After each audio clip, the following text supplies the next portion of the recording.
Hva synes du om strømprisen i Norge? Jeg synes strømprisene i Norge er veldig høye. Det er ikke alltid enkelt å betale regningene. Norge er et rikt land, og det er vanskelig å forstå hvorfor strømmen er så dyr. Med lange vintre her er folk avhengige av strøm for oppvarming. Jeg mener at politikerne må finne en løsning på dette.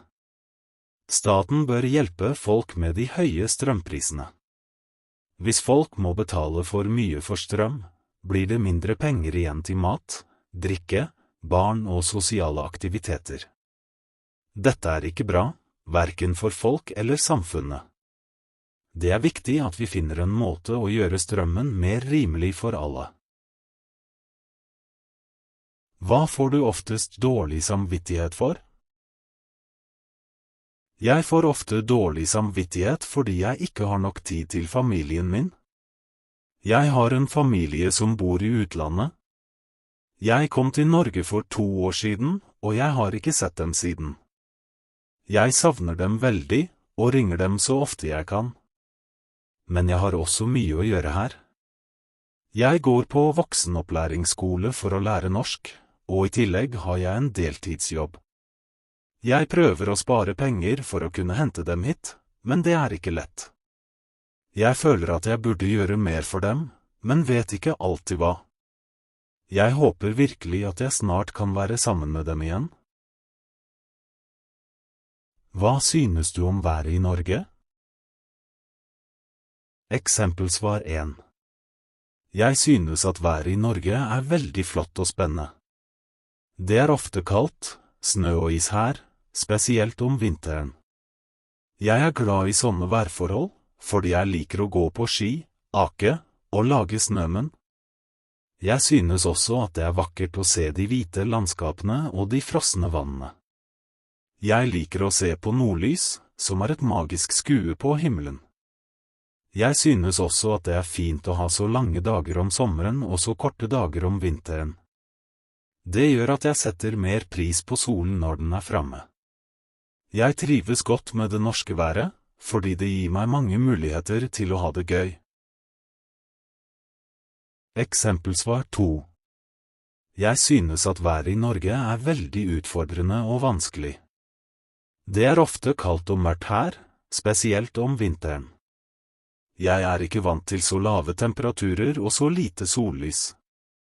Jeg fryser nesten hele tiden, og jeg blir lett deprimert. Jeg savner det varme og solrike været i Ukraina, hvor jeg kunne gå ut og nyte naturen. Jeg synes også at det er rart å ha så lange dager om sommeren og så korte dager om vinteren. Det forvirrer døgnrytmen min.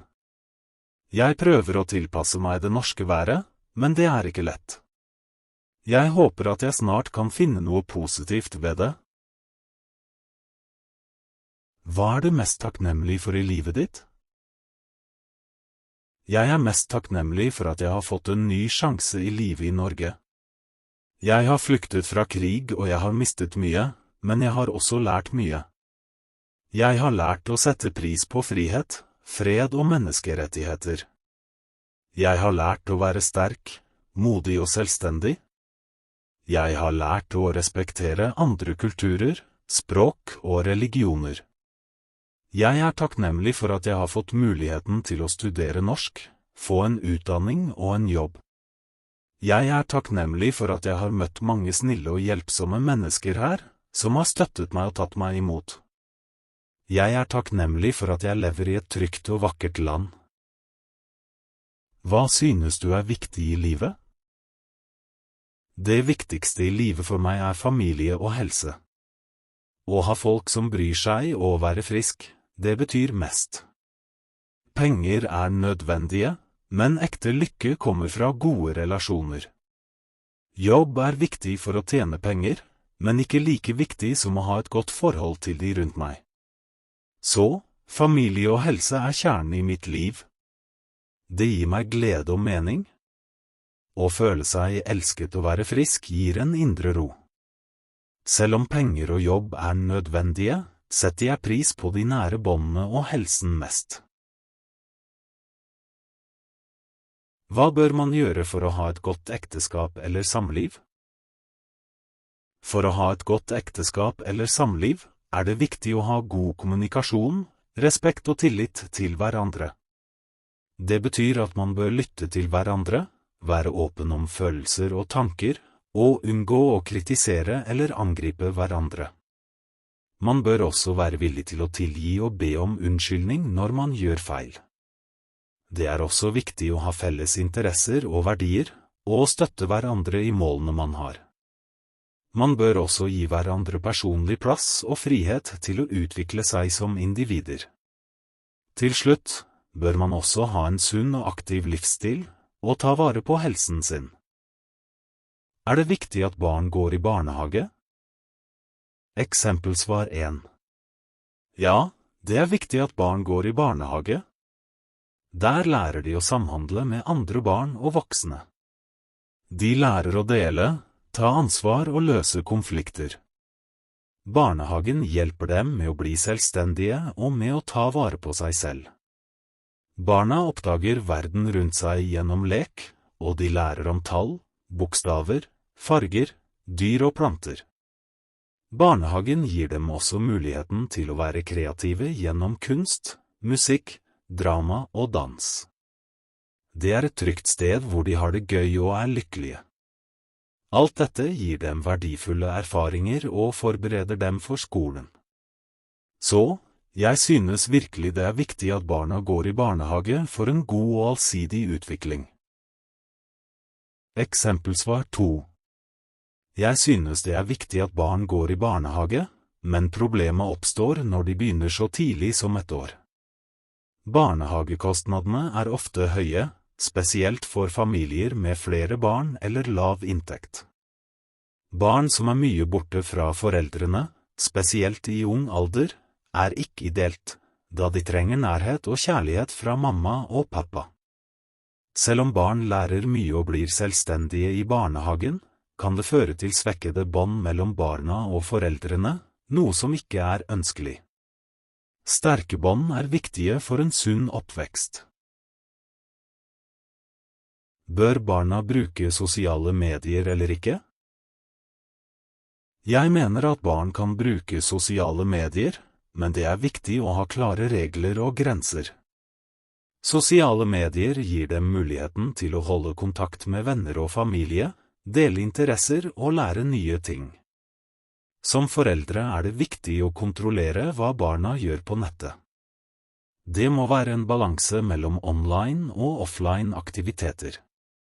Det er nødvendig å være oppmerksom på hva de deler og ser på nettet, og det må være tillit mellom foreldre og barn angående bruken av sosiale medier. Jeg mener at 13 år er en passende aldersgrense for å starte med sosiale medier, men noen apper krever at man er over 18 år. Hva liker du å gjøre når du er alene? Når jeg er alene, liker jeg å bruke tiden på å lære norsk. Jeg finner det veldig givende å kunne forstå og snakke språket i det nye landet. Jeg bruker ofte tid på å lese norske bøker og se på norske filmer for å forbedre språkferdighetene mine. Jeg liker også å gå turer i naturen. Norge har så vakre landskap, og det gir meg ro i sinnet. Noen ganger liker jeg bare å sitte stille med en kopp kaffe og reflektere over livet. Det er viktig for meg å ha litt tid for meg selv. Det hjelper meg å slappe av og lade batteriene. Fortell om en skole du kjenner. Jeg vil gjerne fortelle om min videregående skole. Den lå i en stor by og var ganske stor. Lærerne mine var vennlige, men litt strenge med lekser og oppgaver. Det var ikke så mange morsomme aktiviteter. Fokuset var mer på karakterer og fag for universitetet. Elevene kom fra forskjellige steder, og jeg ble kjent med mange venner som jeg fortsatt har kontakt med. Jeg gikk der i 2 år, og det ga meg mange minner. Selv om det var utfordrende, var det en viktig tid i livet mitt som jeg aldri kommer til å glemme. Fortell om en person som du setter pris på. Eksempelsvar 1. En person jeg setter stor pris på, moren min. Etter å ha snakket med henne, føler jeg meg alltid bedre. Hun utrolig tålmodig og har gjennomgått mye for vår skyld. Mor har alltid vært der for meg, støttet meg og veiledet meg gjennom livet. Hennes tålmodighet og kjærlighet har virkelig gjort en forskjell. Jeg føler meg heldig som har en mor som bryr seg så mye og har gitt meg verdifulle livserfaringer. Hun en viktig del av livet mitt, og jeg setter pris på alt hun har gjort for meg. Eksempelsvar 2. En person jeg liker veldig godt, venninnen min, Maria. Hun alltid der for meg og gjør dagen min bedre. Maria veldig støttende og sprer alltid glede. Vi har hatt mange morsomme stunder sammen, og jeg setter pris på at hun alltid stiller opp. Hun også veldig morsom, og vi ler mye sammen. Å ha Maria som venninne gjør livet mitt lysere. Jeg takknemlig for vennskapet vårt, og hun betyr mye for meg. Vi har delt så mange fine øyeblikk, og jeg ser alltid frem til mer tid sammen. Hvordan kan man være en god venn? For å være en god venn, det viktig å være støttende, lyttende og respektfull. Det handler om å vise omsorg og interesse for vennens følelser og behov. En god venn tilgjengelig når det trengs, deler gleder og sorger, og gir oppmuntring når det behøves. Å vise ærlighet og være pålitelig også nøkkelkvaliteter. Man kan være en god venn ved å vise respekt for vennens meninger og valg, og samtidig være ærlig om ens egne følelser. Å være tålmodig, forståelsesfull og gi støtte i ulike situasjoner også viktig for å bygge og opprettholde et sunt vennskap. Hva synes dere den beste måten å bli kjent med nye folk på? Det finnes flere måter å bli kjent med nye mennesker på. En god måte inkluderer å delta i sosiale aktiviteter som språkkaféer og lignende. Å være med på sportsaktiviteter, som fotball eller ski, gir også mulighet til å treffe nye folk med samme interesse. Noen velger å jobbe frivillig som en måte å bli kjent med mennesker, samtidig som de bidrar til noe positivt i samfunnet. Sosiale medier har også blitt mer populært for å knytte kontakt med mennesker som deler samme interesser. Det viktigste å være åpen, vennlig og klar til å delta i samtaler. Å vise interesse for andre, være positiv og bidra til å skape nye vennskap nøkkelen. Hva som best, å handle i butikk eller på nett? Jeg foretrekker å handle i butikk fordi det gir meg sjansen til å se produktene selv og kjenne på kvaliteten. Gå rundt i butikken lar meg velge det jeg trenger, og det hjelper meg å praktisere språket mitt, bli kjent med norske ord og oppleve den lokale kulturen. Selv om det noen ganger kan være utfordrende, synes jeg det en god måte å lære på. Noen varer imidlertid ikke tilgjengelige i butikken eller i nærheten, og da det lettere å handle på nett. Noen ganger det også billigere å kjøpe fra utlandet på nett, selv om jeg må være obs på toll og gebyrer. På nett det enklere, men jeg føler at butikkopplevelsen gir mer interaksjon og innsikt. Hvordan bruker du PC-en på skolen? På skolen i Norge det nødvendig å ha en PC, og jeg bruker den til flere ting. Jeg bruker Word-appen for å skrive tekster og logge meg inn på skoleplattformen og andre nettsider som viktige for opplæringen. På PC-en tar jeg også prøver og øver på å skrive og høre norsk. Hvis det vanskelige ord, bruker jeg oversettelsesapper for å oversette dem til mitt eget språk. Det nyttig å finne informasjon på nettsider for alt vi trenger å lære. PC-en hjelper meg virkelig med studiene mine og gjør det lettere å følge med på skolen. Fortell om høsten. Hva gjør du? Hva slags klær velger du? Hvordan været? Og liker du det eller ikke? Høsten ikke min favorittårstid. Det blir kaldere, og regnet er ikke så gøy.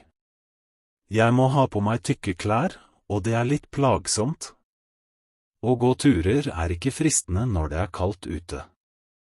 Jeg liker sol og varme bedre. Bladene faller, og høsten gir lys til å være inne med noe varmt å drikke. Selv om det er koselig, savner jeg sommeren. Jeg føler meg mer glad når det er varmt. Høsten er ikke min favoritt, men jeg prøver å finne koselige ting å gjøre selv om det er kjøligere. Noen ganger tenner jeg stearinlys, leser en bok og skaper en hyggelig atmosfære. Bør vi fjerne hjemmelekser fra skolen? Ja, jeg mener at vi bør vurdere å fjerne hjemmelekser fra skolen. Selv om det kan være nyttig å øve på ferdigheter utenfor klasserommet, kan hjemmelekser være stressende for elever. Noen elever kan ikke få hjelp til å gjøre leksene hjemme som noen andre. Dette kan føre til ulikhet. I stedet tror jeg at vi kan bruke tiden i klasserommet mer effektivt, og vi kan tilrettelegge for mer varierte læringsaktiviteter. Dette kan bidra til å fremme et mer inkluderende læringsmiljø og gi alle elever like muligheter til å lykkes. Er alkohol viktig for å få et godt sosialt liv? Nei, man trenger ikke alkohol for å ha det bra med venner. Selv om noen drikker når de er sammen, finnes det mange andre måter å ha det gøy på. Vi kan spise og drikke noe godt, gå på tur, eller bare slappe av uten alkohol. Det er viktig å huske at for mye alkohol kan føre til helseproblemer og sosiale problemer. Derfor er det viktig å være åpen for andre alternativer og finne glede og tilfredshet med andre uten alkoholen. Det viktigste er å ha det moro sammen, uansett hva vi gjør. Bør foreldre unngå å drikke alkohol foran barna? Ja, jeg mener at foreldre bør være forsiktige med å drikke alkohol foran barna sine. Barn ser opp til foreldrene sine som rollemodeller, og deres atferd kan påvirke barnas oppfatning av hva som er akseptabelt. Å drikke alkohol foran barna kan gi dem inntrykk av at det er normalt eller akseptabelt å drikke i ulike situasjoner. Dette kan være skadelig for barnas utvikling og kan øke risikoen for at de selv begynner å drikke tidligere. Det er derfor viktig for foreldre å være bevisste på sine alkoholvaner og vise et sunt forhold til alkoholforbruk, spesielt i nærvær av barna sine. Fortell om hvordan det er å bo i Norge. Å bo i Norge er veldig fint. Landet er vakkert, og naturen er fantastisk. Vinteren er kald, men det er varmt og koselig inne. Sommeren er fin, og solen skinner lenge. Folk i Norge er vennlige og hjelpsomme. Det er gode skoler og helsevesen. Offentlig transport fungerer bra, og byene er rene og trygge. Jeg liker å dra på tur i skogen eller langs fjorden. Naboene mine er vennlige og hyggelige. Vi hilser på hverandre når vi møtes utenfor, og noen ganger stopper vi og prater sammen. Vi hjelper hverandre også når det trengs. Alt i alt er å bo i Norge en fin opplevelse. Kan du fortelle om norsk skolesystem? I Norge har vi et godt skolesystem. Barn begynner på skolen når de er rundt 6 år gamle. Grunnskolen varer vanligvis i 10 år, fra 1. til 10. klasse. Vi har også videregående skole, som varer 3 år. Etter videregående skole kan man velge å gå på universitet eller høyskole for å studere videre. Skolen er viktig for oss, og det er gratis å gå på både grunnskole og videregående skole. Vi lærer mange fag, som matematikk, norsk, engelsk, naturfag og samfunnsfag. Noen ganger har vi også fysisk aktivitet og kunst og håndverk. Lærerne er flinke og hjelpsomme, og de er der for å hjelpe oss å lære. Sammen med skolearbeidet har vi også ferier og fridager hvor vi kan slappe av og ha det gøy med venner og familie. Kan du fortelle hva nettvett er? Nettvett handler om å oppføre seg pent og trygt når man er på internett. Det betyr å være snill mot andre mennesker på nettet og ikke skrive stygge ting til dem. Man bør også være forsiktig med å dele personlig informasjon, som navn, adresse og telefonnummer, med fremmede på nettet. Det er lurt å tenke før man klikker på lenker eller åpner vedlegg i e-poster, fordi noen ganger kan det være farlig. Det er også viktig å respektere andres rettigheter og opphavsrett når man deler bilder eller tekst på nettet. Ved å være nettvettig kan vi hjelpe til med å skape et hyggelig og trygt internett for alle. Kan du fortelle om HMS på norske arbeidsplasser? På norske jobber er HMS, helse, miljø og sikkerhet, veldig viktig. Det handler om å sørge for at alle er trygge når de jobber. Sjefen har et ansvar for å passe på at jobben er trygg, og det innebærer å lære oss hvordan vi kan unngå farer. Det betyr å bruke riktig utstyr og følge regler som gjør arbeidsplassen sikker. Det er også viktig å ha ting som kan slukke branner og hjelpe hvis noen blir skadet. Hvis noe farlig skjer, må vi vite hva vi skal gjøre for å holde oss selv og andre trygge. Når HMS er bra, skjer det færre ulykker og mindre skade. Derfor er det nødvendig at alle tar HMS på alvor og samarbeider for å sikre en trygg og sunn arbeidsplass. Når alle ansatte bryr seg om HMS, kan vi jobbe bedre sammen og føle oss trygge på jobb. Det er viktig å huske at vi alle har en rolle å spille for å opprettholde god HMS på jobben vår. Hvordan kan skolen og hjemmet samarbeide på en god måte?